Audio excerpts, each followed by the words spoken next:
Hello, hello, hello. Welcome to Love Tips and Velvet Lips. I am Marla Renee Stewart, here to guide you and answer your questions on today's subject, which we are talking about the science and sensuality of aphrodisiacs. You might know that I love talking about aphrodisiacs. I think they are so great. And we know that aphrodisiacs have captivated human interest for a long time, promising to enhance sexual desire and performance. And it's originally derived from Aphrodite, right? The Greek goddess of love.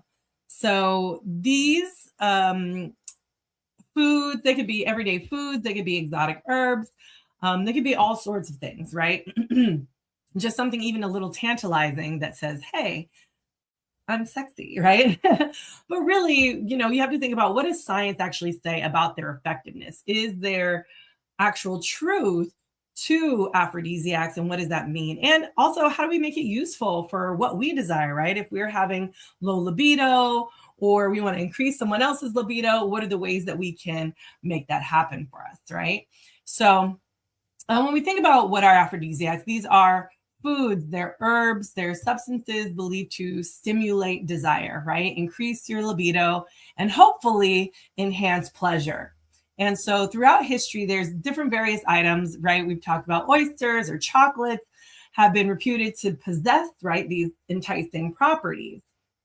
So there's some common foods that are touted as aphrodisiacs, right? Oysters, right? We know they're rich in zinc, which plays a role in testosterone production. And oysters have long been associated with increased libido. And mostly because sometimes people look at them and reflect like, ooh, they kind of remind people of the vulva, right?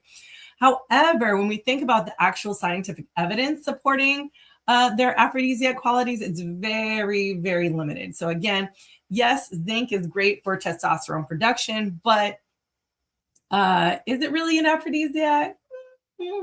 Really, just depending on if you love oysters, which I do. And then there's also chocolate, right? Chocolate is where, has different compounds to it, right? So when we think about chocolate, it contains compounds let me make sure I get this right. Phenylethylamine. And chocolate is thought to basically elevate your mood. It gets us in a better mood, right? Whenever we eat chocolate, for those of you who really enjoy chocolate, like, chocolate's so good, so tasty, yeah. But its direct impact on actual like sexual desire still remains kind of unproven. Okay. Then there's also chili peppers, right? The capsaicin in chili peppers can increase the heart rate, right? Get your blood flowing, induce some sweating, which mimics the physical reactions associated with arousal and heightened desire, right? But despite these effects, there's no really concrete evidence linking chili peppers to heightened desire, okay? So again, it increases the heart rate, induces sweating, so mimicking those physical reactions, but actually the proof for the heightened of this desire is not proven. And then there's watermelon. And so this fruit contains citrulline, which is an amino acid that may relax the blood vessels, right? Because we know when we're more relaxed, we're able to receive the big O. And so, some people refer it to as, nature's Viagra, but the amounts present in watermelon are really insufficient to produce like any kind of significant effects. Okay. Now there are some herbs which are like right in your kitchen. And I definitely have a YouTube video that talks about like aphrodisiacs that are already in your kitchen. But herbs and spices with actual aphrodisiac properties, cinnamon. Okay. Cinnamon is known to improve blood circulation. Okay. Which may enhance sensitivity and arousal. Whenever we have more blood coming to the surface, that is going to help with sensitivity. It's going to help with arousal. So a lot of time its warming properties can stimulate the body, increasing overall alertness and responsiveness. And then there's cayenne pepper. So if you really love spicy and you're like, oh, but what about chili peppers? Well, actually, cayenne pepper also contains capsaicin, which boosts circulation and stimulates endorphin release, potentially enhancing mood and increasing physical sensations during intimacy, right? So cayenne, again, gets that blood circulation flowing, okay? Mimics those physical arousal states. And then there's also ginseng. Particularly red ginseng, more than others, has shown promise in improving sexual arousal in menopausal women and erectile function in men. So basically, as you're aging and you're coming across maybe all sorts of different issues around menopause or andropause, ginseng might be the way to go for you, because it works by increasing your nitric oxide levels, which improves blood flow and may enhance your own performance. So this is good for you. There's also Damiana. And Damiana is used in traditional medicine for centuries, right? Damiana is believed to enhance arousal and stamina, and some studies suggest it may act as a natural antidepressant, helping to reduce anxiety and improve libido. So it actually, yes, helps with oxytocin. It makes us feel good. It helps us with emotional well-being. So it reduces that anxiety. And when we reduce anxiety, guess what? Our arousal goes up. Then there's also yohimbe, which is derived from the bark of an African tree. And yohimbe has been traditionally used as an aphrodisiac in treatment for erectile dysfunction. It works by increasing blood flow to the pelvic area, but it should be used with caution due to the potential side effects like increased heart rate. So if you have heart issues, you might not want to take yohimbe, and high blood pressure. So again, any kind of heart issues, high blood pressure, keep yohimbe probably off the table. A lot of times, even in aphrodisiacs, you can't really find yohimbe unless you go to like an actual like herb store. Because they don't even allow you to buy it over the internet, because it is that kind of powerful. And if people misuse it, it's not going to bode well for you, right? So again, if you have any heart issues, blood pressure issues, please stay away from that. But no, there's also the placebo effect, right? Like thinking about oysters, they look like vulvas. Yes, I feel good. Yeah, they're sexy.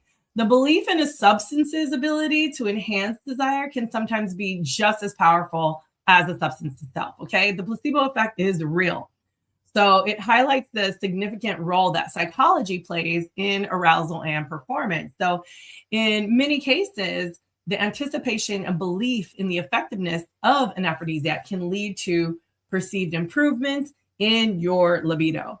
So whatever you believe to be true, whatever you believe about that aphrodisiac can actually be an aphrodisiac. So while the allure of aphrodisiacs is definitely undeniable, we know scientific evidence supporting their effectiveness is often limited or inconclusive, right? We really want things that, hey, get blood flow going to the body, to the skin surface. So anything that helps with that is going to help with the sensitivity, arousal, etc., right?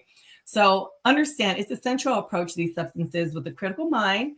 And please consult your healthcare professional before trying new supplements. Just don't go all willy-nilly because you think you can do it.